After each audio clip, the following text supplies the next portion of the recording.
खाली सड़क, मुकम्मल सच्ची कहानी। ये वाक़या पूरी तरह हकीकी वाक़यात में से एक है। हमारे साथ ये खौफनाक वाक़या हुआ, लेकिन वहीं पर बहुत से लोग ये भी कहते हैं कि ये सब झूठ है। ऐसा वैसा कुछ नहीं होता।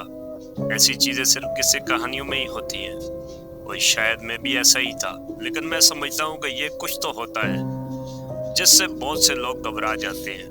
जदीद साइंस और टेक्नोलॉजी का दौर है, फिर भी बहुत से लोग आज भी कहीं न कहीं किसी डरावने वाक़ये से खौफज़दा नज़र आते हैं।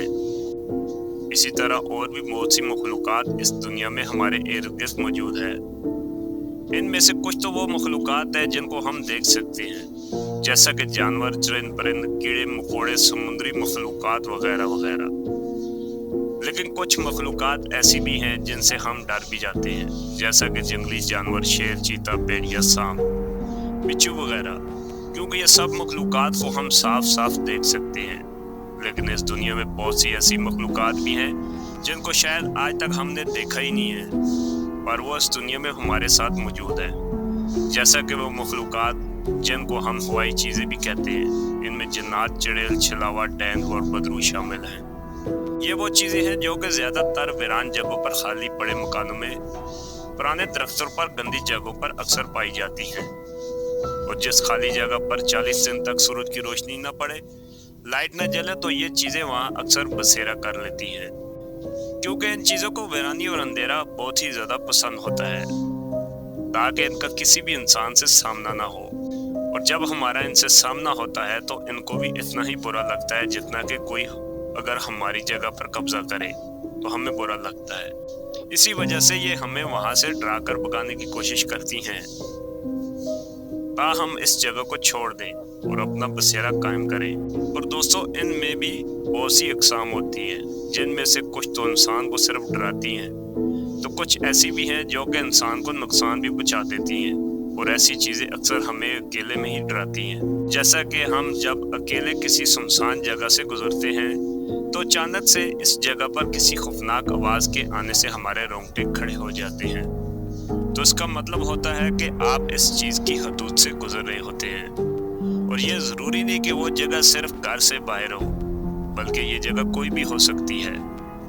जैसा कि आपके घर का कोई ऐसा हिस्सा जहाँ पर आप रात में कम ही जाते हैं, स्टोर रूम, बेसमेंट, छत वगैरह, तो कभी कभी हम इनको देख नहीं पाते, लेकिन इनको महसूस ज़रूर कर लेते हैं। कभी जब इनमें से एक भी चीज़ हमें सामने रूनुमा हो जाए तो हम बहुत ज़्यादा डर जाते हैं, क्योंकि हमारा इन चीज़ों से कभी वास्ता नहीं पड़ा होता। तो इस वजह से इनको अपने सामने देखकर हम बहुत ज़्यादा डर जाते हैं और होश खो देते हैं। तो दोस्तों, मेरे साथ भी कुछ ऐसा ही हुआ। मैं भी दूसरे लोगों की तरह इन चीज़ों पर यकीन नहीं रखता था, जबकि इन चीज़ों ने हमारे एक पुराने बेसमेंट में कब्जा किया हुआ था।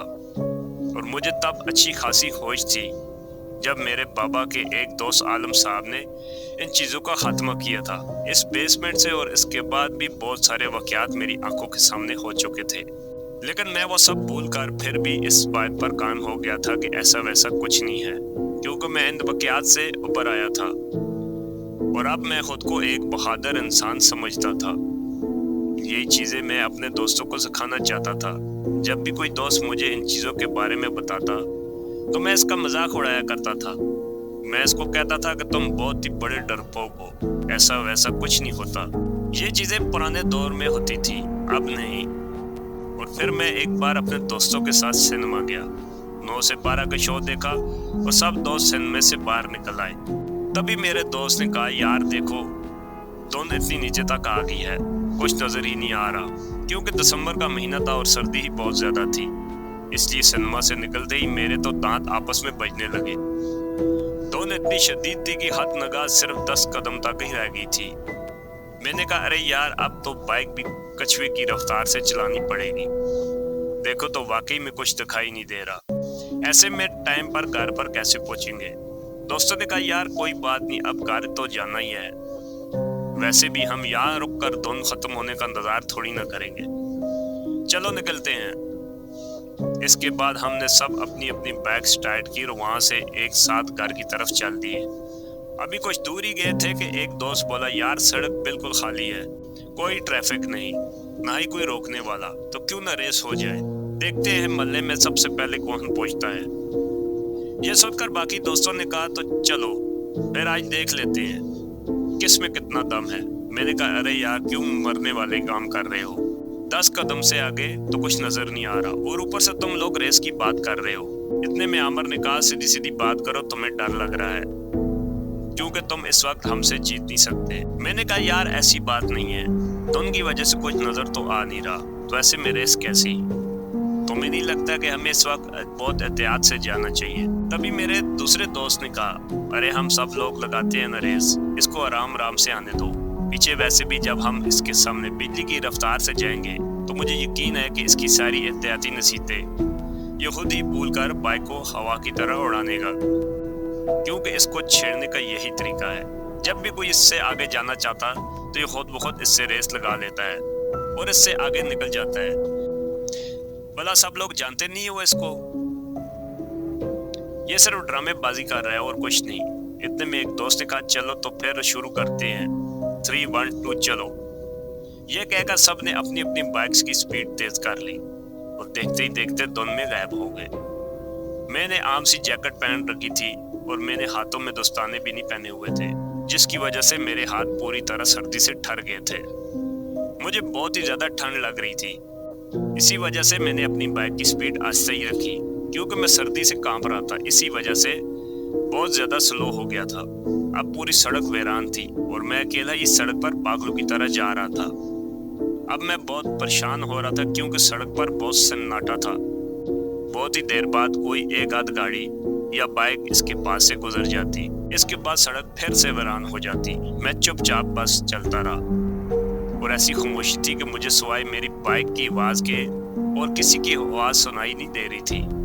मैं चलते चलते एक मोड़ पर जाकर रुक गया। ये एक शॉर्टकट रास्ता था। इस शॉर्टकट रास्ते का नाम ठंडी सड़क था और ये इस सड़क का नया नाम था, जबकि यह सड़क इस वक्त बांसों वाली सड़क के नाम से मशहूर थी, क्योंकि इसके सड़क के दोनों तरफ में बांसों के बड़े बड़े दरख्त लगे हुए थे। दोनों तरफ के दरख्त इस तरह इस सड़क पर झुके हुए थे कि जैसे इस सड़क पर किसी ने बांसों की छत डाली हो। सूरज की रोशनी भी बहुत कम ही इस सड़क पर पड़ती थी। बस यूं समझ लो कि यह सड़क एक बहुत बड़ी सुरंग की तरह थी जो दरख्तों से पूरी तरह ढकी हुई थी। तो मैंने सोचा अगर मैं बांसों वाली सड़क से जाऊंगा तो अब जल्दी अपने दोस्तों तक पहुंच जाऊंगा, क्योंकि मेरे दोस्तों ने जाना तो धर्मपुरा ही है। वो सीधा मार रोड की तरफ धर्मपुरा जाएंगे, मैं इनके पास पहुंच जाऊंगा। लेकिन इसके साथ मैं थोड़ा घबरा भी रहा था, क्योंकि यह सड़क पहले ही अजीबो-गरीब वाकयात से बहुत बदनाम थी। बहुत से लोगों में से मैंने सड़क के बारे में सुना था कि सड़क पर बहुत सी हवाई चीजें का बसेरा है। इनका यह भी कहना था कि जो भी रात 7 बजे के बाद इस सड़क से गुजरता है इसके साथ जरूर कुछ अनहोनी हो जाती है। काफी लोग तो इस सड़क से दिन के वक्त भी नहीं गुजरते थे, क्योंकि वो सड़क को लेकर बहुत डरे हुए थे, क्योंकि सड़क के दोनों तरफ में कोई आबादी नहीं थी, बस कुछ जंगल था, झाड़ियां और बांस के दरख्त ही थे। बस कुछ दूर जाकर एक साइड पर पुराना सा कॉलेज था, पर इस कॉलेज में जाने का रास्ता भी नहर वाली साइड पर था। यानी इस सड़क पर सिर्फ कॉलेज के पीछे वाली दीवार ही थी और रात 7 बजे के बाद यहाँ से कोई नहीं गुजरता, जबकि मैं तो तकरीबन रात 12:38 के करीब इस सड़क पर खड़ा था। फिर मैंने सोचा यार मैं तो ऐसे ही डर रहा हूँ, लोगों का क्या है, लोग तो ऐसे ही सुनी सुनाई बातों पर यकीन कर लेते हैं, जबकि मेरे नजदीक ये सिर्फ अफवाह ही हैं। ये सोचकर मैं सड़क पर चल पड़ा और आहिस्ता आहिस्ता बाइक चलाता हुआ आगे बढ़ने लगा। इस सड़क पर धुंध और भी ज्यादा थी, बस बाइक की लाइट में ही थोड़ा बहुत नजर आ रहा था।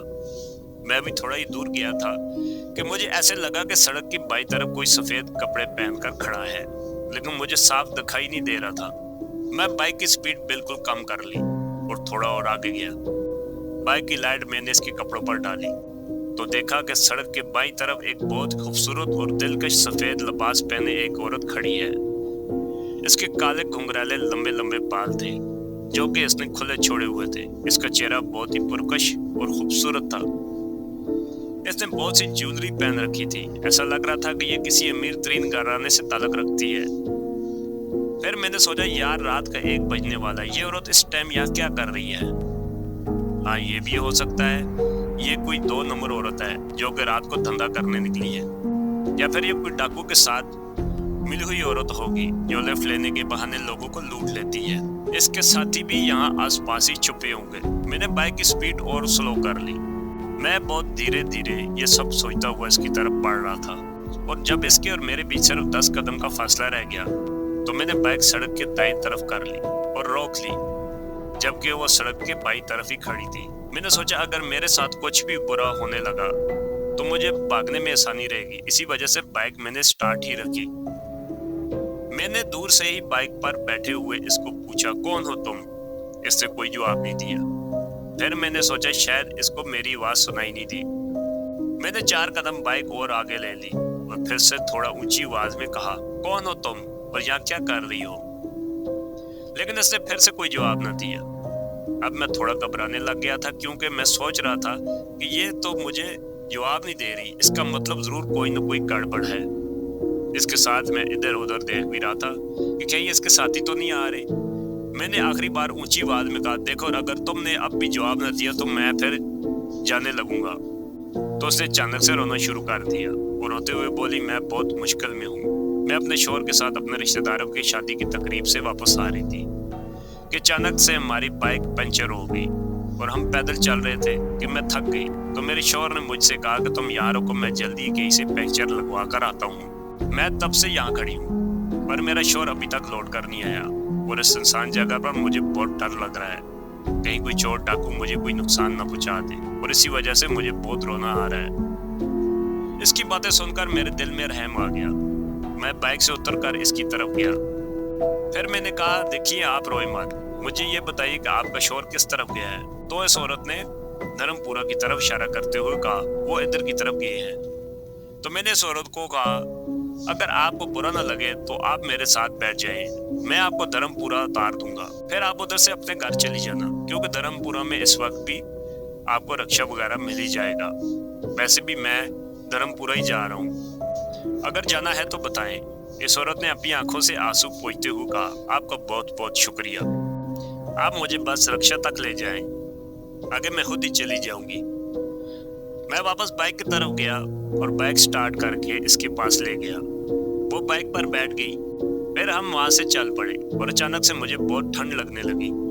मैं कांपते हुए बाइक चला रहा था। हम दोनों बिल्कुल खामोश थे, लेकिन मैं बहुत ही खुश था कि मेरे साथ बहुत खूबसूरत औरत बैठी हुई है। ऐसे में इससे दोस्ती करने का मौका भी मिल गया। हो सकता है कि ये बेस्ट फ्रेंड भी बन जाए। तो मैंने सोचा कि इससे कोई बातचीत ही कर लूं। मैंने इसको अपने बारे में बताया कि मेरा नाम दिमी है, हम फलां जगह पर रहते हैं, आज मैं फलां फिल्म देखकर आया हूँ। लेकिन वो खामोशी से बैठी मेरी बातें सुनती रही, पर इसने मुझसे कोई बात नहीं की। अब मैं सोच रहा था कि शायद इसने मुझे कोई घास नहीं डाली, तो मैं कुछ देर के लिए वापस चुप हो गया।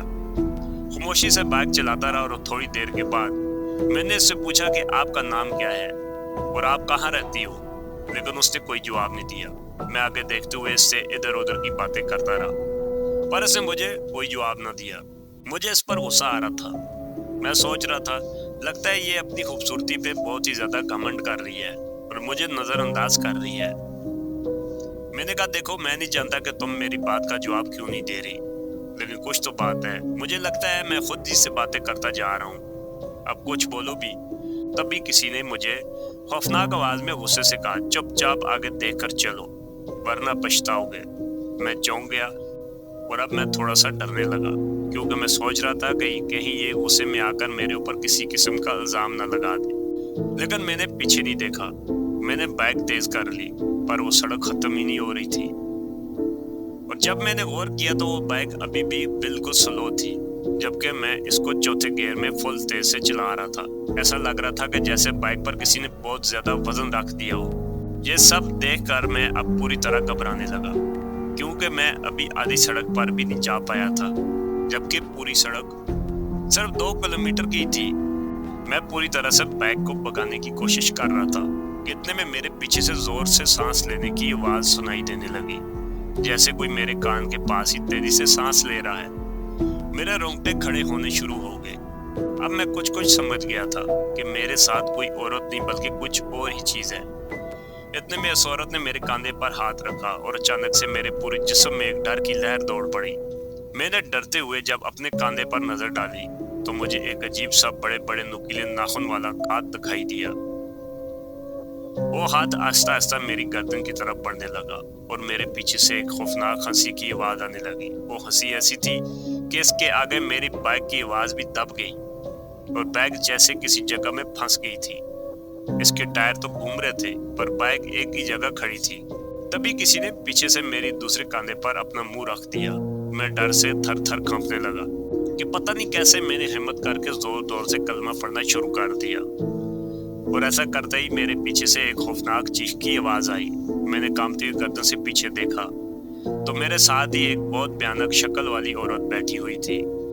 इसकी शक्ल पूरी तरह काली थी लेकिन इसकी बड़ी बड़ी सफेद आंखें थी जो रात में लाइट की तरह रोशन थी और उसने एक हाथ मेरी गर्दन पर रखा हुआ था, दूसरा हाथ से एक दरख्त को पकड़ा हुआ था जो काफी दूर था। शायद इसी वजह से बाइक आगे नहीं जा रही थी। यह सब देखकर मेरा पूरा जिस्म बिल्कुल बर्फ की तरह ठंडा पड़ गया। मैं और ज्यादा ऊंची आवाज में कलमा पढ़ने लगा और इसने मेरी गर्दन को छोड़ दिया और मैंने जल्दी से कलमा पढ़ते हुए बाइक को पूरी तरह से रेस दी तो वो औरत बाइक से नीचे गिर गई। अचानक से बाइक फुल स्पीड से आगे बढ़ने लगी और बिल्कुल हल्की हो गई। मैंने फिर पीछे मुड़कर नहीं देखा और 5-6 मिनट में ही धर्मपुरा के चौक में जहाँ पहुंचा वो बिना रुके ही अपने घर चला गया। अब वो चीज कहाँ तक मेरे पीछे भागी होगी मुझे कुछ पता नहीं, बस इतना पता है कि इस दिन मुझे फौरन से बहुत ज्यादा तेज बुखार हो गया। इस दिन के बाद मैंने दोबारा किसी का मजाक नहीं बनाया क्योंकि मैं जान चुका हूँ कि वाकई में हवाई चीजें हर दौर में होती हैं और इनको कोई भी कभी कभार भूलना नहीं चाहेगा और इनको कभी भी भूलना नहीं चाहिए।